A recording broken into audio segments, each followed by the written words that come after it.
'Tis the season, and as usual, Netflix is bringing us holiday Yuletide cheer in terms of new Christmas movies for the season. We've got A Boy Called Christmas, Single All the Way, Love Hard. We're going to talk about all of them right now.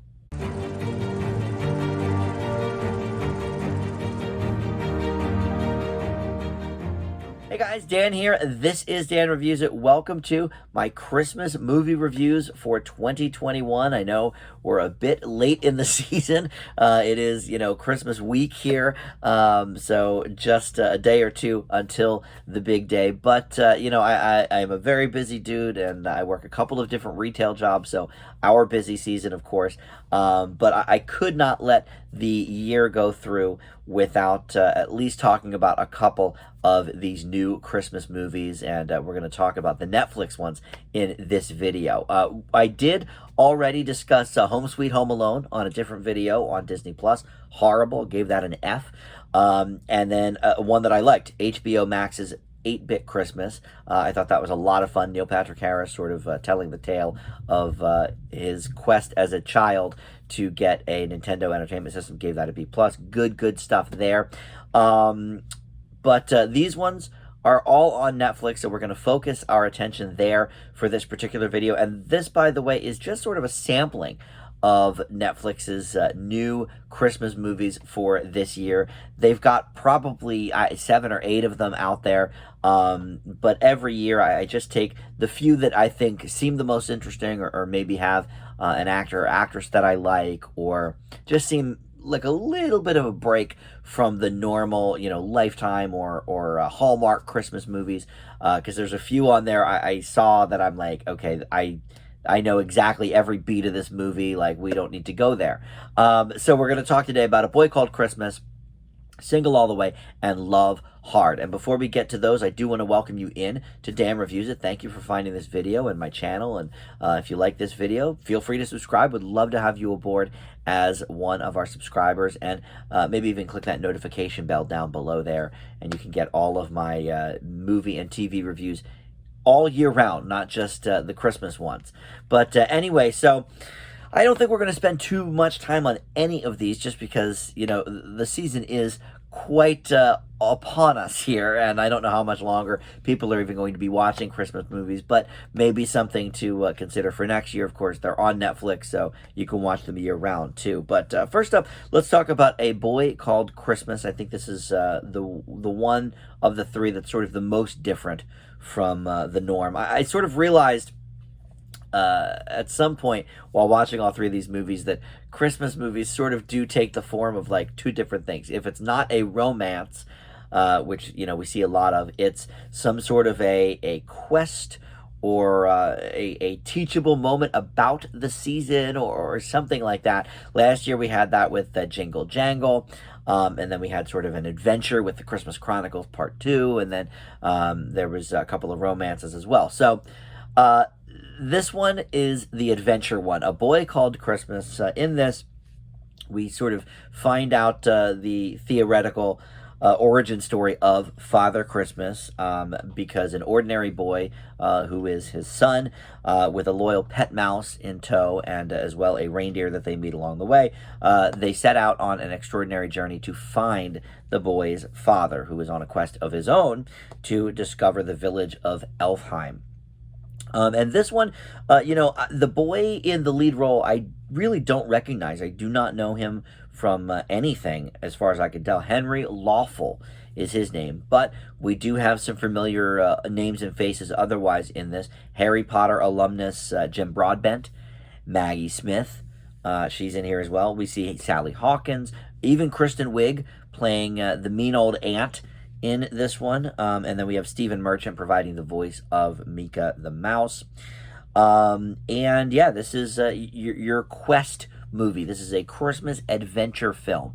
And like I said, the kid in the lead role, he is pretty solid. He's a cute little kid, and he's acting his heart out against these animals But I will say it was a little weird that maybe like, and I know they don't shoot these things in order, but about 2/3 of the way through the movie, it seemed like he was like starting to go through puberty, and like his voice was sort of changing in certain scenes, and I'm just like, okay, this might be bad timing for when they were filming this, but it was a little bit distracting in that regard. But we borrow some ideas a bit here from some other movies that maybe are not even that Christmas related, like the Chronicles of Narnia, for example. And we see a lot of set decoration and, snowy villages and stuff that maybe is a bit uninspired, I guess you could say. But through it all, like I said, the kid I think does a really good job. Kristen Wiig here plays, the aunt that does not want him to go on this quest, and she's trying to keep him down and really ruin his life, as we find in some of these movies. And then Maggie Smith sort of bookends the tale because she is telling the story to her grandkids. Not unlike Jingle Jangle from last year, great Netflix movie where Felicia Rashad did the same thing. That was certainly a lesson about Christmas type movie, and not a love story. But Maggie Smith sort of shows up throughout as well, taking us back into the present day where she's, reading the book to the kids or telling the story. But she also plays a couple of roles throughout the story as well. So she's working on some triple or quadruple duty in this film. Overall, I did enjoy this movie. I thought it was cute. I was, kind of into the whole quest adventure type thing. And again, maybe it's not wholly original. And I do think maybe the set designer, look, there's only so much you can do with a snowy Christmas village. We see a lot of the same types of things in these movies. So I can't knock it off too much for that. But overall, I thought this was enjoyable. I'm going to leave A Boy Called Christmas with a B. Up next, we've got Single All the Way. This is the first of our two in the romance department. These are sort of the more sexed up maybe versions, or the more you could say the less straight white versions of the Hallmark Christmas movies. Single All the Way involves a gay couple, and Love Hard involves an Asian gentleman and his family fairly heavily. So, a couple of things that maybe we don't normally see on the Hallmark Christmas movies, right? So Single All the Way stars Michael Urie, who I am really sort of just getting to know because he was one of the stars of Ugly Betty, and I just started going through that series a couple of months ago. So I've been sort of watching him through that. And then, I guess he probably does theater maybe, but I don't see him popping up a lot in movies or TV shows. So when I saw that he was basically the star of this movie, along with his best friend in the film, Nick, played by Philemon Chambers, who I'm not really familiar with, but, this is one of his breakthrough roles. And not only is he a gay man, but he is black as well. So there more boxes checked that are not on these Hallmark movies. But basically, these guys are best friends living in L.A., and Peter does, social media stuff and a lot of photography. And he is traveling home to see his family. However, they are always looking for him to be in a relationship. And, so he says, look, best friend of mine, come home with me, pretend that you're my boyfriend and whatever. Well, that falls apart pretty quickly because Nick doesn't really want to do that. But he's happy to have something to do on Christmas, so they take it from there. But in the meantime, their mother, played by Jennifer Robinson, says, no, we can't have this. Or actually, no, I'm sorry, Jennifer Robertson plays the sister. Kathy Najimy is the mom. Oh, we love her, don't we? And she decides to set him up with her Pilates instructor, yoga instructor, whatever it is. And, so now Well, Nick has a choice to make because his dad, played by, or Peter rather, has a choice to make. His dad, played by Barry Bostwick, is really championing him and Nick to be together, but he has other plans because he doesn't really see Nick that way, perhaps. Jennifer Coolidge appears in this movie as well in a supporting role as the aunt. And sort of doing the Jennifer Coolidge thing. I was just talking to my buddy Tim earlier today about Jennifer Coolidge sort of, always being the same. I sort of like the shtick. He's not so much of a fan, but yeah, she's in full Coolidge mode here. So if you're not a fan, beware of that. But yeah, look, this is different enough from the Hallmark stuff because of the gay themes, certainly. And I think it's not quite as nuanced and different as last year's Happiest Season over on Hulu with Kristen Stewart. But I think it's just different enough that we can sort of get on board with this. Without doing spoilers, I think we can all imagine what happens throughout the course of this film. If you've ever seen A Christmas Romance, you get it before you even click on the watch this movie button on Netflix. But I think it's enjoyable enough. I wish, to be honest, that the two leads had a little bit better chemistry. I didn't quite see all the chemistry I wanted to see from them. But I do like that his gayness is not really any sort of plot point. It just sort of is. His family wants to see him happy, wants to see him, and his best friend come together. But there's never really, even with his sister and everything, nobody in the family is like, oh, we need you to be straight for Christmas or whatever. That we see in a lot of these movies. So I did appreciate that.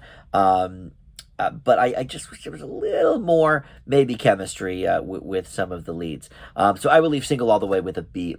All right, so moving on. I told you we weren't going to spend a ton of time on really any of these. But Love Hard is the final one we're going to talk about. That's another Christmas romance. And in this one, we have Jimmy O. Yang as the star. And he was in Silicon Valley, and he's been in a few other things. He always kind of pops up. And then Nina Dobrev is the lead gal from mostly, I guess, The Vampire Diaries is where people know her. But I think she was the sister in Perks of Being a Wallflower, which is one of my favorite movies. So that's kind of where I know her the most from. But in any event, basically she plays this, dating columnist in Los Angeles again, like the last movie. And she basically meets all these guys on dating apps for almost the purpose of having bad dates so she can write about them. So she decides to expand her range of, distance on these apps, and she meets this guy, Josh, and forms a very strong connection with him, so much so that she decides to surprise him after they've been talking a few weeks at his Lake Placid home in New York. And sure enough, well, he's not the guy that she thought he was. He was catfishing her, basically. And oh my gosh, so now, his parents think that she's the one, and she's very angry at him. But, well, I do want to meet the guy that you posted all the pictures of in your profile that you were pretending to be. Let me meet him. So this is another one like Single All the Way. It's another love triangle type of thing. And this is the problem I have with these movies. They're all basically the same. I don't think I can ever grade a movie like this higher than probably like a B, maybe B plus if it's like really excellent. But, look, this isn't reinventing anything. It's hitting all of the same beats that we see all the time. However, I will admit that I enjoyed watching it. And I do think the two leads had chemistry here. And I will say I think it's a funnier movie than Single All the Way, for what that's worth. And I do think a Christmas rom-com should have, a fair amount of calm in it, not just the rom part. Single All the Way certainly had the Jennifer Coolidge bits. But again, like my buddy Tim said, if you're not a fan of hers, I don't think you'll like those parts of that movie. Um, Whereas here, I was actually surprised at how adept Nina Dobrev is at comedy. I don't really think of her as a comedic performer, but I think she actually did pretty well here. And I do think that the leads had a little bit of chemistry. Um, it's hard a little bit to maybe feel bad for the Josh character, because look, he wasn't really doing the right thing. He was catfishing her, and now that they're in this situation, he's still trying to pull it further. So I don't know that. Are we supposed to love this character? I'm not so sure. But I did actually think this was a pretty okay entry in the rom-com Christmas department.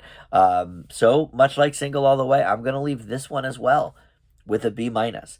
So we've got three pretty decent ones here. The ones I skipped over on Netflix, there was one with Kelsey Grammer. I always like him, but he makes some god awful movies. And I watched the first couple minutes of it, and I just said, you know what? Life is too short for this. I don't think I'm going to enjoy this. I think it's called Father Christmas is Back. And then there's another one with Carrie Elways and I want to say Brooke Shields maybe, that just from the poster you can tell this is straight out of the Hallmark playbook. So I skipped on those. If you like the Hallmark ones, maybe you'll enjoy those. But I say give all three of these a try, really. And if it's too late in the season for you to add a couple of movies to your list, maybe put them on the back burner for next year. Especially Boy Called Christmas. I thought that was real cute, real good family movie as well. Everybody can sit down and watch that one together. So, all right, that is going to wrap it up. We'll see you next time.